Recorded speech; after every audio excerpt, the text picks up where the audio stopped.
gente pode perceber que numa conversa, numa palestra sobre envelhecimento, que eu ia começar dizendo que estamos todos muito atrasados para a responsabilidade da nossa vida, já é uma demonstração que está todo mundo atrasado mesmo, né?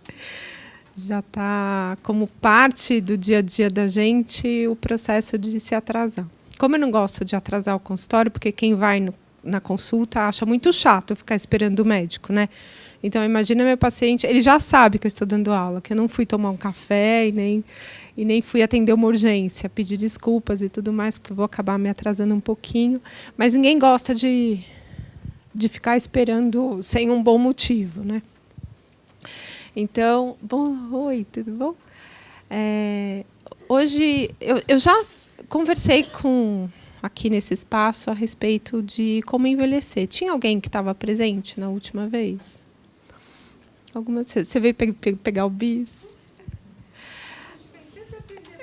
Mais alguma coisa, né? Então, a conversa sobre como envelhecer é uma coisa que eu sempre contemplei como sendo uma inquietude, né? Qual é o caminho mais livre para a gente poder chegar no fim da vida com uma idade mais avançada, sem estar se sentindo um peso, nem estar se sentindo arrependido por tudo o que não fez ao longo da vida, né? Eu escolhi fazer geriatria muito jovem. Quando eu terminei a minha formação na medicina, eu fui fazer a residência médica, a primeira parte era clínica geral, e depois eu escolhi a especialidade. Então, eu entrei na residência de geriatria grávida da minha primeira filha, com 26 anos. Então, nesse primeiro momento, essa condição de estar diante de pessoas que estavam finalizando a vida e, ao mesmo tempo, acompanhando em casa alguém que estava começando a vida, né? E é muito interessante que, olhando agora de longe para esse tempo, eu vejo que as experiências eram muito parecidas, tanto das pessoas que estavam finalizando a vida, como da minha filha, que estava descobrindo o começo da vida. Apesar das experiências serem muito parecidas, a forma como cada uma dessas partes viviam essa experiência era totalmente diferente. A pessoa mais velha vive a experiência do desconhecido com um grande medo. E a criança vive a experiência do desconhecido com uma grande curiosidade. Então, é a mesma experiência do desconhecido. A pessoa que envelhece está vendo um monte de coisa diferente e muito inesperada, mas ela se amedronta diante de cada situação. E a criança, ela tem curiosidade. Ela vai para o desconhecido inteira. Ela se entrega para tudo que o desconhecido pode oferecer. Tem alguém querendo entrar? Um toque, até um pica-pau aqui. E nesse início da carreira, né, diante das pessoas que eu cuidava, então a geriatria é uma área da assistência que vai cuidar das pessoas durante o processo de envelhecimento que enfrenta doenças. É diferente da gerontologia, que a gerontologia se ocupa de cuidar do processo de envelhecimento saudável, conhecer como que a gente envelhece de uma maneira saudável e conduzir esse processo orientando para essa direção. E a geriatria é uma especialidade médica, a gerontologia é uma especialidade multiprofissional. O médico, o enfermeiro, o psicólogo, o assistente social, qualquer pessoa da área da saúde ou até uma pessoa que se dedique a um estudo mais aprofundado, mesmo não sendo da área da saúde, pode se tornar um gerontólogo. Mas o geriatra é só o médico. E por conta disso, a gente vai olhar para as doenças que as pessoas apresentam com mais frequência durante o seu processo de envelhecimento. E a gente sabe que existem doenças que são mais frequentes na vida das pessoas depois que elas entram numa faixa etária considerada de risco. Então, o câncer, a doença de Alzheimer, as doenças articulares, as doenças neurológicas em geral, não só a doença de Alzheimer, a doença cardíaca, a hipertensão, diabetes. E aí, você começa a colecionar problemas de saúde. E o grande problema que eu vejo diante desses problemas de saúde é as pessoas se tornarem escravas da sua doença. E elas se tornam escravas da sua doença na mesma velocidade em que elas negam estar doentes. Então, elas não aceitam o adoecimento, elas não aceitam o tratamento, não conseguem trazer para o dia a dia delas esse compromisso de autocuidado. E elas, negando o próprio corpo, elas se escravizam das consequências, pelas consequências que a doença não cuidada traz. Nesse início do meu trabalho como geriatra, o grande desafio era atravessar décadas de tempo que me separava do paciente idoso e eu muito jovem, né? Então, eu com 27 anos abri o consultório. E aí, o primeiro casal que eu tive de paciente eram os avós de um colega da faculdade. E ele me escolheu não porque eu tinha muita experiência técnica, né? Porque eu não tinha idade ainda para ter experiência técnica. Mas ele me escolheu porque ele via como eu tratava os pacientes no dia a dia da residência médica, da formação médica. Então, esse foi um outro aprendizado muito valioso. É que o que nós somos de verdade é refletido na nossa atitude, não na nossa fala. Nem na quantidade de livros que você leu, nem no número de pós-graduações que você tenha feito. Mas o que você apresenta como, de fato, um serviço ao mundo diz respeito à sua atitude frente ao seu trabalho. Um dos grandes arrependimentos que as pessoas têm ao final da vida é ter se dedicado muito tempo para o trabalho. E aí eu sinto muito por essas pessoas que pensam dessa forma, porque elas perderam excelentes oportunidades de transformar o mundo à volta com a sua atitude no seu trabalho. Isso não importa se é médico, se é dono da empresa, se você é faxineira da história. Não importa. A forma como você se dedica ao seu trabalho demonstra a qualidade de pessoa que você é. Então, se você faz com raiva, você acha que aquilo é um lixo, o que você traz para o mundo é uma expressão de uma pessoa que é incapaz de fazer conexões, porque ela tem raiva o tempo inteiro, e o que ela oferece é de baixíssima qualidade, porque ela diz que o trabalho dela é um lixo, ou seja, ela pratica isso todos os dias, segunda a sexta, pelo menos das 9 às 5 da tarde. O que é considerado um tempo bem razoável da sua vida. 1/3 da sua vida você passa, do seu dia se passa trabalhando. Quando a gente vai falar sobre o processo de envelhecimento, a gente precisa contemplar a possibilidade de, pelo menos num momento, a gente parar e pensar. E um parar e pensar que não significa exatamente uma crise. Significa uma reflexão sobre o teu caminho até agora. E aí, saindo lá dos meus 27 anos com o primeiro paciente do casal de pacientes que eu cuidei, e acompanhei os dois até o último dia de vida, que não faz muito tempo. Nesse tempo todo que me separa até aqui, eu vejo que, ao longo dos últimos 5 anos, mais ou menos, eu tenho pensado muito no meu processo de envelhecimento. E aí, agora, a minha velhice está conversando comigo. Porque a minha morte já conversa faz tempo. Você está curiosa ou com medo? Eu estou bem disposta a ouvi-la. Eu não sei se encaro um processo de curiosidade, porque eu assisti muitos processos de envelhecimento ao longo da minha vida. E é diferente de observar a morte. Porque a morte, as pessoas que morrem, eu não consigo conversar com elas depois, para saber como é que foi a experiência, né? Mas as pessoas que envelhecem, eu consigo conversar com elas. Como que foi ter a primeira queda, sair começar a andar de bengala, como que é ficar careca, como que é ficar de cabelo, assumir o cabelo branco, né? Mulher assumir o cabelo branco. Eu consigo conversar com as pessoas que eu cuido e ouvi-las a respeito da experiência da velhice. Então, é uma coisa que não é muito curioso.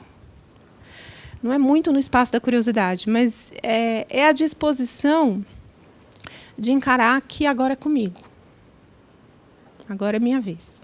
Então, sou eu agora que posso passar por uma fratura de fêmur, sou eu agora que vou pensar em assumir o branco, sou eu agora que tenho que limitar o meu tempo de trabalho, porque isso me desgasta mais. Então, é o tempo agora de escolher como eu vivo as minhas limitações. E aí você vai falar assim, mas nossa, Ana, mas você tá moça ainda para pensar nisso, né? Você não tem alguém pensando isso? Você, mas ela tá nova, né, para pensar nisso. Então, o que eu assisto todos os dias no consultório? Pessoas que chegam aos 70 anos e nunca pensaram nisso. E, de repente, elas são surpreendidas por uma fragilidade, uma vulnerabilidade para a qual ela não se preparou sequer pensando sobre isso. E isso é, no mínimo, um vexame de uma vida. É um vexame. Porque é como se você tivesse conhecimento de uma grande viagem para a qual você não arruma a mala. Você não quer saber qual é o clima do lugar para onde você vai. Você não quer saber o que você vai ter que enfrentar nesse lugar que você vai viajar. Porque a viagem da velhice, gente, não é uma viagem de turismo. Já vou avisando vocês. Quem já está nesse pedaço sabe o que eu estou falando. Não é uma viagem de turismo. Não é um turismo como ser mãe, como você casar, como você entrar na faculdade. Porque essas são as experiências da vida com as quais a gente conta que vai acontecer e que vai ser tudo muito legal. E, em geral, é. É muito gostoso. Você tem lá um ou outro perrengue e tal, mas, em linhas gerais, quando você olha para trás e lembra de quando você teve o filho, quando o dia do seu casamento, quando você desejou entrar na faculdade e entrou, quando você achava que não ia sair, saiu, o primeiro emprego, você olha e o corpo inteiro sorri, fala a verdade. Você fala, nossa, que legal que eu vivi isso. Mas a experiência da velhice não é uma viagem turística. A experiência da velhice é uma viagem missionária. E uma viagem missionária é uma viagem que implica em adquirir determinadas responsabilidades e compromissos que você nunca imaginou que precisasse ter. A metáfora que eu usei na última vez que a gente se encontrou, vou usar hoje, que ela é muito, muito fácil de entender o que é isso, é que a gente combina aqui, vamos fazer de conta aqui que todo mundo tem 40 anos aqui. Uns envelheceram, outros abaixaram. A maior parte dos que estão sorrindo abaixaram de idade, né? E aí, todo mundo aqui com 40 anos, e eu combino com vocês. Olha, daqui 30 anos, a gente vai se encontrar aqui nessa sala e vamos todos morar no deserto do Saara. Aí você fala, de jeito nenhum. Eu digo para você, morra antes. O único jeito de não ir para o deserto do Saara é morrer antes. Se não morreu, vai. E aí a gente se encontra aqui. Então, daqui 30 anos. A gente se encontra aqui e vamos de Malicuia para o deserto do Saara, porque a gente não vai lá passear, nós vamos morar no deserto. E aí chega lá, alguém vai falar para mim assim, mas Ana, quente aqui, né? Não imaginei que fosse calor desse jeito. Eu falei assim, mas não avisei que era o deserto? Ah, mas eu não pensei que fosse assim. Água? Tinha que trazer água? Eu achei que tinha água no deserto. Assim, onde você imaginou que tivesse água no deserto? Aí chega e anoitece. Nossa, frio aqui, né? Gelado. Precisava trazer roupa de frio, porque eu vi que no deserto era quente. Então, quente de manhã, frio à noite. Precisava de cobertor? E um novo dia amanhece, e aí você já esturricado pergunta, protetor solar? Não me diga que eu tinha que trazer. Mas não tinha aqui um lugar para receber a gente que ofereceria tudo? Não. Não disse nada disso. Falei que vamos morar no deserto. Não falei que nós vamos morar no hotel 5 estrelas no deserto, num condomínio fechado para idosos. Não. Nós vamos morar no deserto. Só que aí não tem mais jeito. Não dá para você voltar atrás. Você já está no deserto. E aí você vai começar aos 70 anos a aprender a viver com 70 anos. Porque você não se preparou para os seus 70 anos. Aí eu pergunto para essas pessoas que dizem que não se prepararam, assim, você tem pai vivo? Tem mãe viva? Ah, tem. Você tem professor particular de envelhecimento. Você nunca prestou atenção na aula? Por acaso você achou que esta criatura, que é seu pai e sua mãe, é uma criatura das trevas que só soube fazer más escolhas na vida e agora está mal porque ela escolheu ficar assim?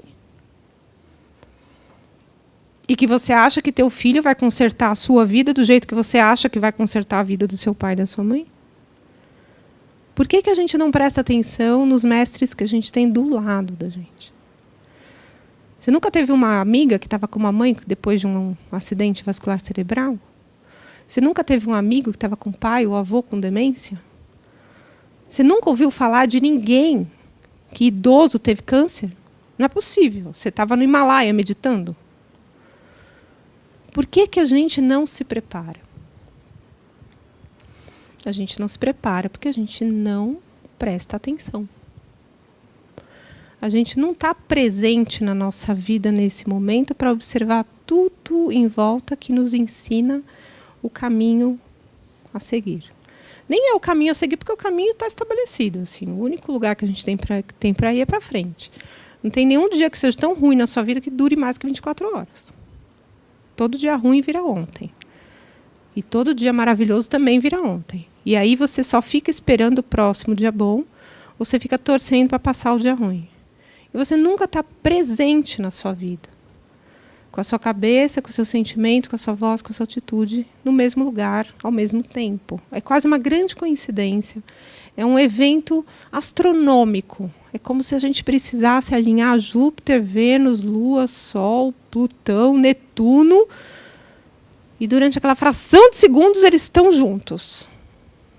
É o que acontece com a gente. Para ter a mente, a emoção, a fala e a atitude e o corpo, tudo ao mesmo tempo no mesmo lugar, é uma coisa tão rara que talvez Júpiter seja mais rápido para encontrar com seus pares do que a gente. Então, o nosso processo de envelhecimento é um processo que tem muito desafio nele. Você não quer ficar velho, mas quer alguém aqui quer morrer agora? Não. Então, não tem não quero. É uma coisa ou outra. Ou você morre cedo, ou você envelhece. Não tem um caminho do meio. Ah, dá para ficar sempre assim? Você faz plástica, né? Assim, top de preenchimento, botox, fica com uma cara muito esquisita, tal. Mas são as pessoas que não conseguem olhar para si mesmas e aceitar que o tempo passou. Por que elas não conseguem olhar para si mesmas e aceitar que o tempo passou? Porque elas não conseguem aceitar que o tempo tenha passado em todas as dimensões da vida dela. Na emocional, na familiar, na espiritual, na social. E aí a única coisa que essa pessoa acha que tem poder é em cima da fachada. Porque nem do lado de dentro a gente consegue, porque o coração envelhece, o fígado envelhece, o cérebro envelhece. Eles não estão nem aí para as aparências. E aí essa pessoa só vai ficar na fachada. Mas ela está na fachada da vida dela a vida inteira. Então, ela está seguindo o comportamento que ela sempre teve. Nada contra você cuidar da sua pele, cuidar do seu corpo, de você estar assim, se sentindo bem nessa nave aqui que você habita. Não tem nenhum problema em relação a isso. Mas o problema acontece na medida em que você decide interromper o processo da vida. E o processo da vida, assim, a natureza da vida é acabar.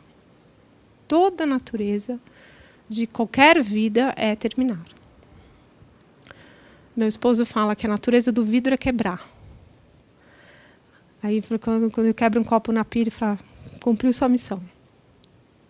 Ele nasceu para isso. O objetivo do vidro é quebrar.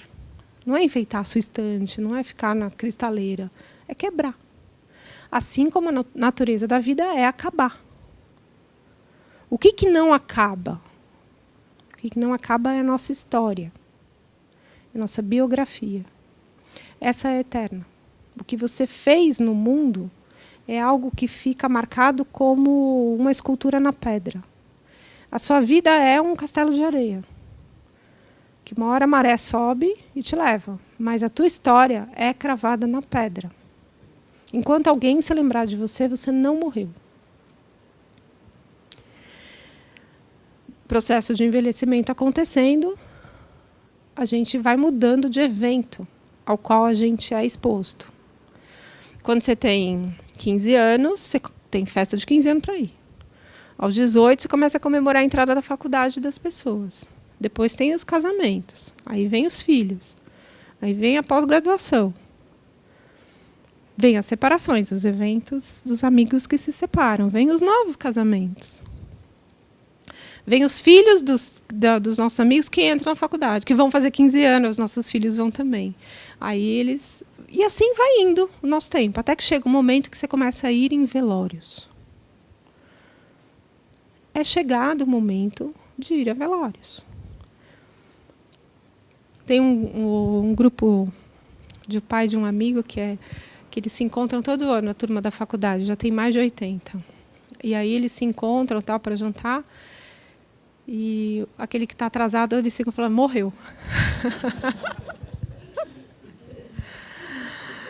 A expressão do atraso na nossa vida é uma expressão de morte. Nós perdemos tempo. O tempo da gente morreu.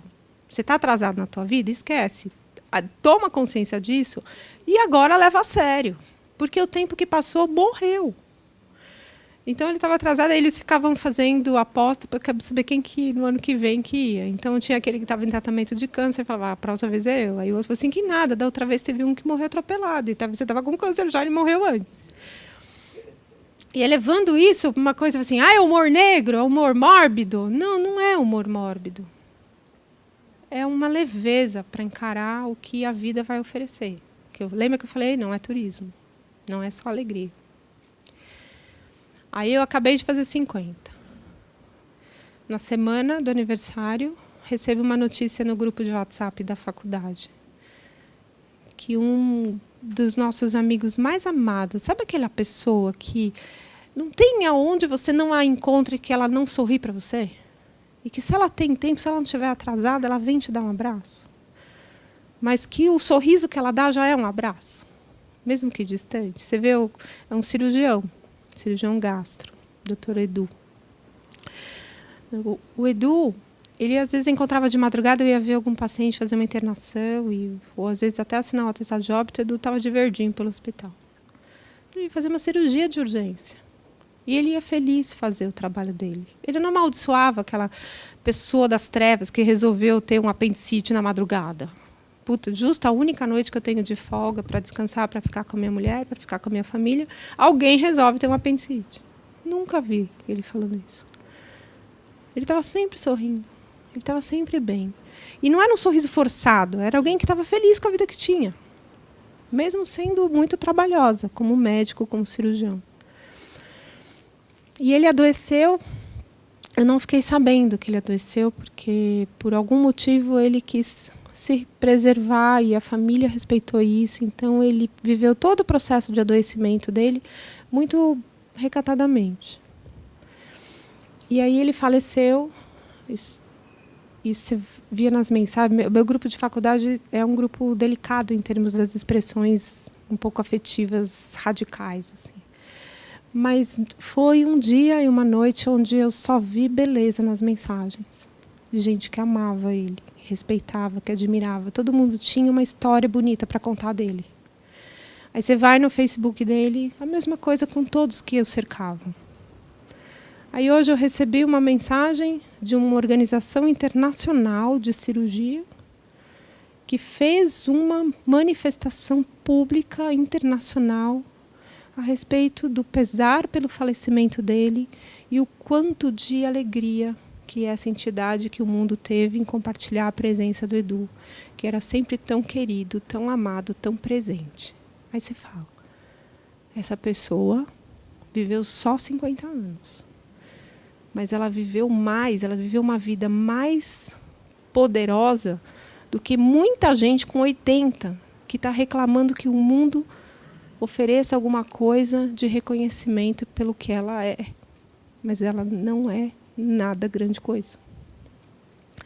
A gente vê pessoas mendigando o afeto dos filhos, mas incapazes de perceber o afeto que recebem dos amigos. E colocam peso no afeto. Esse afeto é mais importante que outro. Então, da minha filha é mais importante do que do meu vizinho. Mas a gente está falando de conexões humanas. Conexões com pessoas com as quais a gente interage e a gente pode fazer diferença na vida dessas pessoas. Então, nesse processo de envelhecimento, que agora me deparo com a chance de começar a frequentar velório, eu percebo que muitas das pessoas que estão à minha volta, que enfrentam esse momento, começam a ter medo. Medo da morte. Medo do adoecimento. Mas o medo não te prepara para nada. O respeito, sim. Então, quando você respeita a sua fragilidade, você respeita a doença que você tem, você respeita a sua morte, você começa a interagir como um aprendiz em relação a isso que você vai viver. Porque como você respeita, a pessoa que a gente respeita, você às vezes fica meio de longe, assim, mas você quer estar perto, assim, porque a pessoa mexe e ela já explica alguma coisa. Ela fala alguma coisa e você já aprende. Então, quando você respeita uma pessoa, uma sociedade, você se aproxima para aprender. Porque quando você respeita, você percebe que tem algo de grande nessa situação. E esse algo de grande te falta. Por isso que você respeita. Porque aquilo que não te falta é companheiro de viagem, né? Tá aqui, se tá, tá bem, se não tá, não tá bem, tudo bem. Mas aquilo que te falta tá na pessoa que você respeita, tá na situação, na faculdade, na pós-graduação, na especialização, você respeita aquilo, aí você se aproxima para aprender. E quanto mais você se aproxima e mais você aprende, mais próximo desta pessoa, dessa situação, você se sente. E o que traz para a gente a proximidade? Uma sensação de segurança.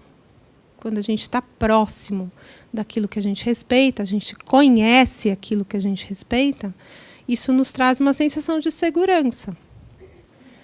Por que não pensar sobre a velhice como sendo esse desafio? Que você respeite a sua velhice, que você respeite as suas limitações, que você respeite o seu diabetes, a sua pressão alta, a sua doença cardíaca. Que você tenha uma atitude minimamente congruente com a maturidade que a tua idade te oferece. Quando vem um paciente no consultório que não está disposto a fazer nenhuma das orientações propostas, eu não fico chamando a atenção. Eu falo assim, você tem 75 anos, você já está bem grandinho para saber que isso não está certo.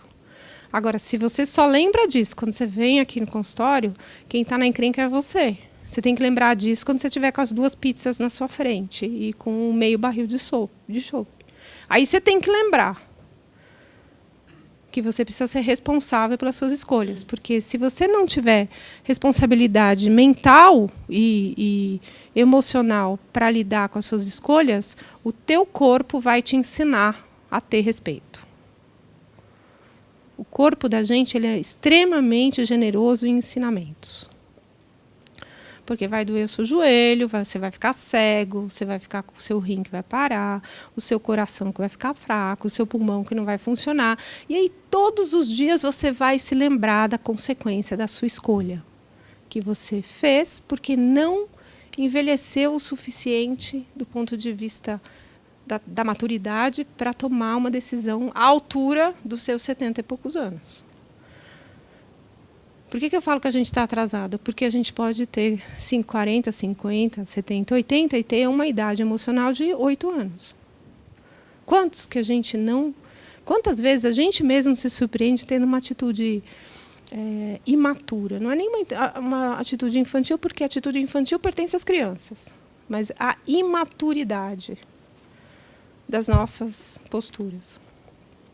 E essa imaturidade que se traduz numa percepção de que está tudo certo, porque todo mundo faz. Todo mundo come a pizza, todo mundo toma sorvete, todo mundo bebe, então eu também.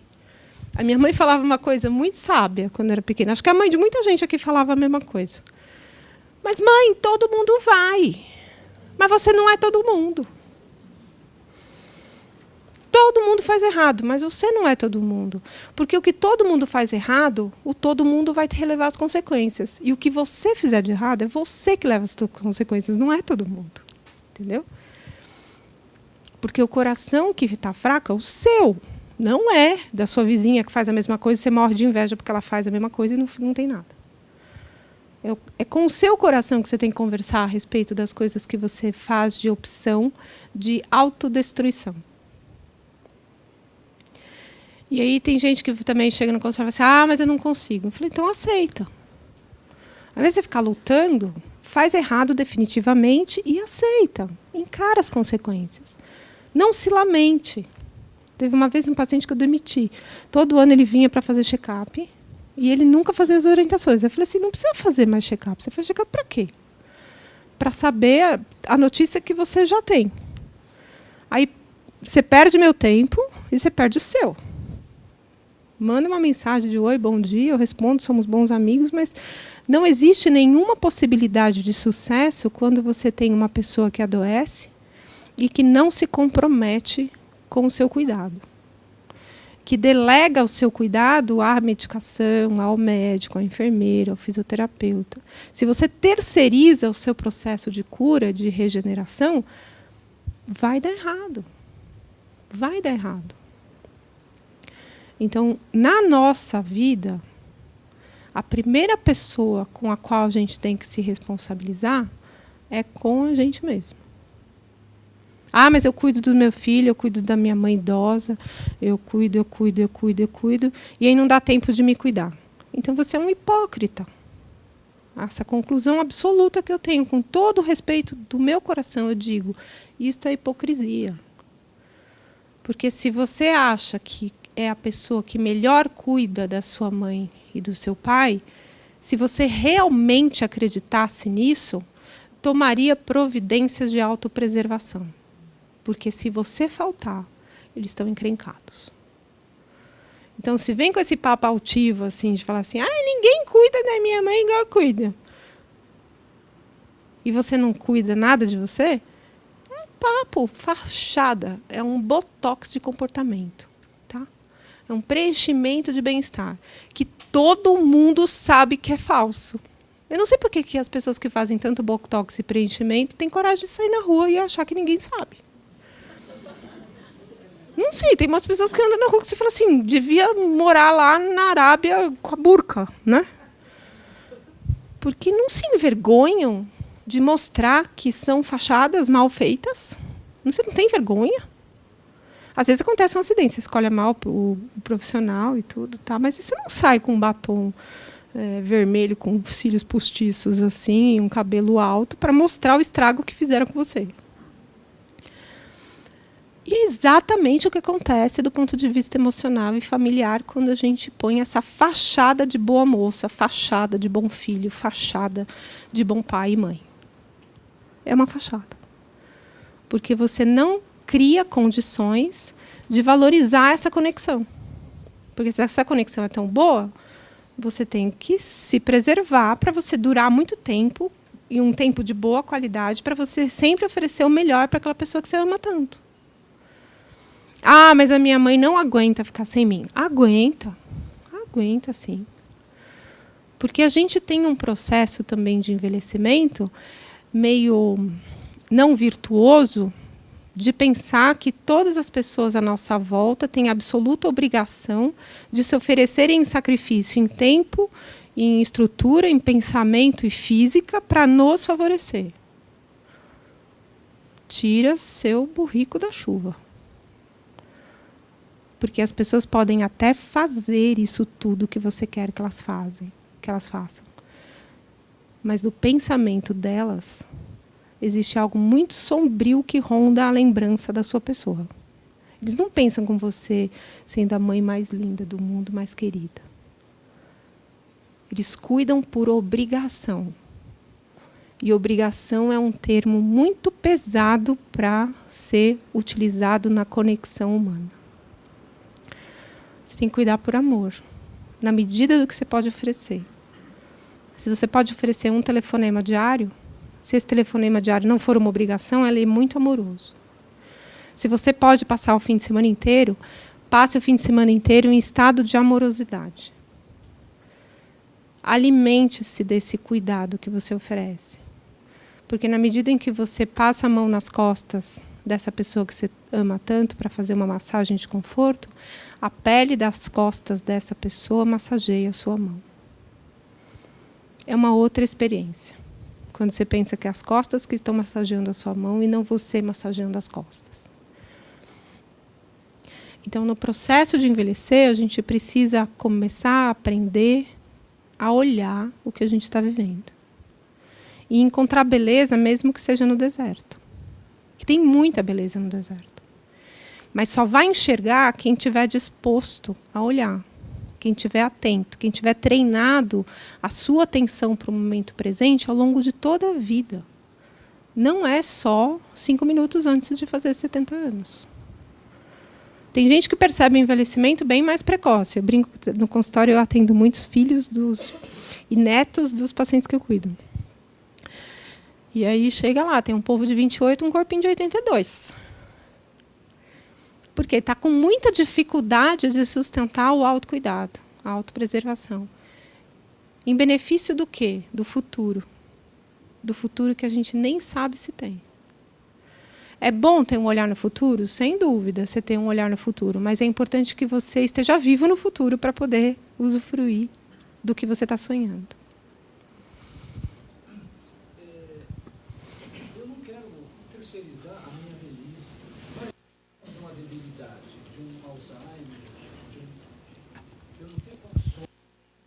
Então, uma outra, né, para a gente chegar nos finalmente, foi ótimo você fazer essa pergunta. Quem quer envelhecer aqui? Chegar a mais de 80? Quem já chegou em 80 quer chegar nos 90? Tem alguém aqui que está com mais de 80? Você quer chegar nos 90? Se Deus permitir, você até curte, né? Então, vocês vão dar trabalho. Ah, mas eu não quero dar trabalho. Vai dar.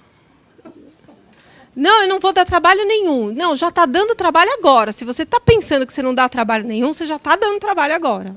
Entendeu? Porque dá mais trabalho aquele que não tem consciência que dá trabalho. Esse é bem mais difícil de lidar. Então, você vai dar trabalho. Então, você tem que ser uma pessoa que as pessoas à sua volta vão brigar para cuidar de você. De tão legal que você é, de tão gostoso de cuidar que você é. Então, a gente vai dar trabalho. Então, no processo de envelhecimento, ele é um processo que precisa tornar você uma pessoa boa. Uma pessoa amorosa. Porque isso acontece no envelhecimento ou perto da morte. Então, se você não quer esperar só a morte para ficar assim, enquanto você envelhecer, enquanto as suas articulações enrijecem, teu coração tem que amolecer.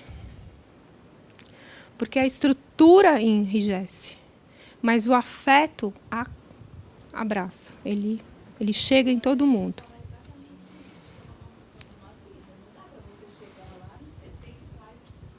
Isso. Mesmo porque você não vai conseguir, porque você tem que fazer o bem porque é o bem que tem que ser feito, não é porque você vai se dar bem. Não é ser fofo falsamente. Que é o que eu falei da pessoa vai assim, eu cuido tanto da minha mãe, ela não depende de mim. É fachada. E a fachada ela é rapidamente descoberta. É fácil você descobrir a fachada. Quem é fofo por manipulação. Não faça isso, que é fria. O processo de dependência é um processo que precisa trazer para a pessoa que é dependente a experiência de receber cuidado como um presente de Deus, não como um castigo. Entendeu? Eu estou sendo presenteado com o cuidado de uma outra pessoa. E para quem cuida, é um presente oferecer o cuidado. Mas só vai acontecer isso se você é uma pessoa gostosa de cuidar. Então aí todo mundo vai querer trocar sua fralda, vai ter briga entre os filhos para ver quem te dá banho de manhã. E eu tenho pacientes que são assim, que tem disputa, tem plantão, porque todo mundo quer ficar com a paciente mais gostosa do mundo. Até eu quero ficar. Falo assim, me põe na lista também, me põe na escala. Eu tenho um domingo livre por mês, eu venho aqui para dar comida. Então, quando a gente não tem escolha quanto ao que vai nos acontecer em relação à dependência, mas a gente vai, de cada 9, vai ficar 2 a 4 anos na cama. De nós aqui, você tem que se preparar para isso. Ah, mas eu não quero. Fofa, também não, mas... Entendeu? Querer, ninguém quer. Quem é lúcido, orientado, consciente, normal, não quer, mas vai ter que enfrentar. Que caminho você encontra para enfrentar isso? A qualidade das suas relações. A verdade das suas relações. A amorosidade das suas relações. O único caminho possível de um envelhecimento saudável é o caminho amoroso.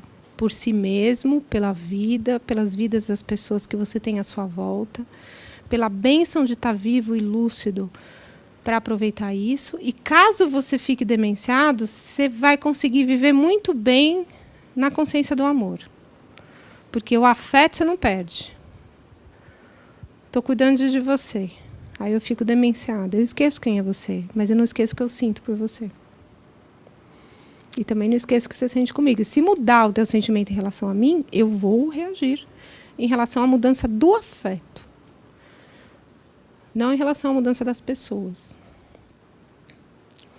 Então, o caminho possível que a gente tem para um processo de envelhecimento saudável é um caminho amoroso que necessariamente nos leva a um compromisso. Né? Porque quando a gente se compromete. E na história, tem um exemplo ótimo para a gente terminar a nossa fala, que é a história do bife a cavalo. Né? No bife a cavalo, a galinha está envolvida com o processo. Mas o boi está comprometido. E aí, ao longo da tua vida, daqui até você ficar mais velho, o teu desafio é se colocar diante das coisas que acontecem na sua vida como o boi, não como a galinha. Você está só envolvida, você não está comprometido com a sua vida, com a qualidade das suas relações. Você tem que se comprometer, você tem que estar inteiro.